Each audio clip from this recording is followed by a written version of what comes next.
अस्सलाम वालेकुम दोस्तों, आज हम लोग पिरमुहानी कब्रिस्तान जो कि पटना की बहुत बड़ी कब्रिस्तान है, जिसको कि मेरे दोस्त आलमीन दिखाएंगे भी। यहाँ से आप देखिए, बहुत बड़ा कब्रिस्तान है। उस कब्रिस्तान में आज हम लोग आए थे इत्तफाकन। आए तो सोचा फ़ातिहा भी पढ़ लिया जाए। फ़ातिहा पढ़ने के बाद आप लोगों को दोस्तों रहा नहीं गया, एक चीज़ से रूबरू कराना है। अभी आपको एक टॉम है, इसको दिखाएंगे आलमीन साहब कि ये बड़ा ही जीर्ण शीर्ण अवस्था में है। मतलब यहाँ तक मैं आपको बता रहा हूँ, बहुत ही शर्म की बात है कि यहाँ पर चारों तरफ या तो जो है कि गंदगी फेंकी है, शराब की बोतलें फेंकी हैं, या फिर जो है कि नाली का पानी यहाँ गिरता है। और अंदर में आपको मैं दिखा दूं कि इसमें ताश के पत्ते, शराब की बोतलें फेंकी हुई हैं, ठीक ना, शराब की बोतलें फेंकी हुई हैं। और इधर भी आलमीन साहब दिखाएंगे कि पूरी गंदगी है, यहाँ से वहाँ तक। लगता है कभी इसे साफ भी नहीं किया गया है इस टॉम को। बहुत ज़्यादा गंदगी, यहाँ तक कि हमें आने में भी इतनी परेशानी हुई कि मैं बता नहीं सकता हूँ। शराब की बोतलें तक हैं यहाँ पर। यहाँ पर देखिए कूड़ा फेंका जाता है, यहाँ पर सारा कूड़ा है। और दोस्तों मैं ये अब आपको बता दूँ कि ये जो टॉम है ये किसका है। ये जो स्मारक है दोस्तों, कोई छोटी मोटी हस्ती नहीं है, ये अब्दुल बारी साहब का स्मारक है। ये अब्दुल बारी साहब, इनके बारे में मैं आपको बता दूं कि ये बहुत बड़े जो है कि कांग्रेसी लीडर और जो है कि मजदूर यूनियन से जुड़े हुए लीडर भी थे। ये इतने बड़े कद्दावर नेता थे कि उस समय कहा जाता था कि बिहार का अगर कोई मुख्यमंत्री बनता, प्रथम मुख्यमंत्री बनता, तो वो अब्दुल बारी साहब ही बनते हैं।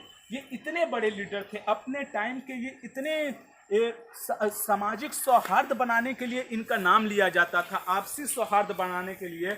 अब्दुल बारी साहब का फतवा से संबंध था। उनका यहाँ पर स्मारक है। लेकिन मैं बता दूं कि कांग्रेस पार्टी से ये जुड़े हुए थे, लेकिन कांग्रेस पार्टी का एक भी लीडर यहाँ आकर के ये नहीं देखता कि उनका इतना बड़ा लीडर का स्मारक यहाँ पर है और कितनी जीर्ण शीर्ण अवस्था में। मैं कांग्रेस पार्टी को ही क्यों कहूँ, मैं मुसलमानों को भी कहूँगा कि आप पूछते हैं कि आपके मुस्लिम नेता जो स्वतंत्रता सेनानी हैं वो कहाँ हैं। आप देखिए कहाँ पर है, इतनी सारी गंदगियों के बीच में उनका स्मारक है अब्दुल बारी साहब का। अब्दुल बारी साहब का कंट्रीब्यूशन बहुत ही ज़्यादा है। वो टाटा टिस्को से भी जुड़े रहे हैं, वो हमेशा सामाजिक कार्य करते रहे हैं। यहाँ तक कि अगर मुस्लिम लीडरों के बारे में मैं अगर नाम लेना शुरू करूँ, मौलाना मजरुल हक या फिर जो है कि अबुल कलाम आज़ाद, तो अब्दुल बारी सिद्दीकी का नाम, अब्दुल बारी साहब का नाम भी उसी समकक्ष में आता है। ये बहुत बड़े लीडर थे।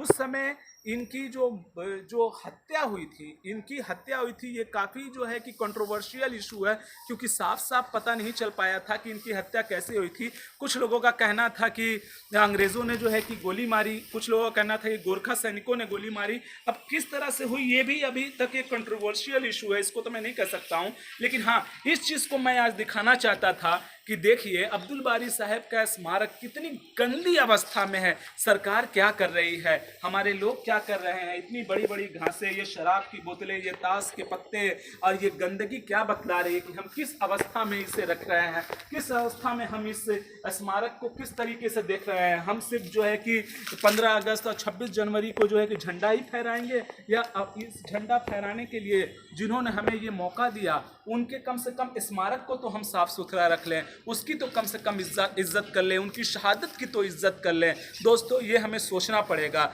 इतनी बुरी अवस्था में अगर किसी शहीद का स्मारक है तो ये ग्लानि है, ये हमारे ऊपर थू है, इसलिए इसको देखना चाहिए। मैं तो आया था इसलिए कि देखूंगा, अगर जो है कि स्थिति, अगर ये ताला खुला होता तो मैं खुद इसे साफ करता, मैं खुद इसे साफ सुथरा करता। लेकिन इत्तफाकन ये ताला लगा हुआ, वरना मैं खुद इसे साफ करता, क्योंकि इतने महान स्वतंत्रता सेनानी का ये कब्र है जिसको मैं छू करके अपने आप को पावन समझ लेता।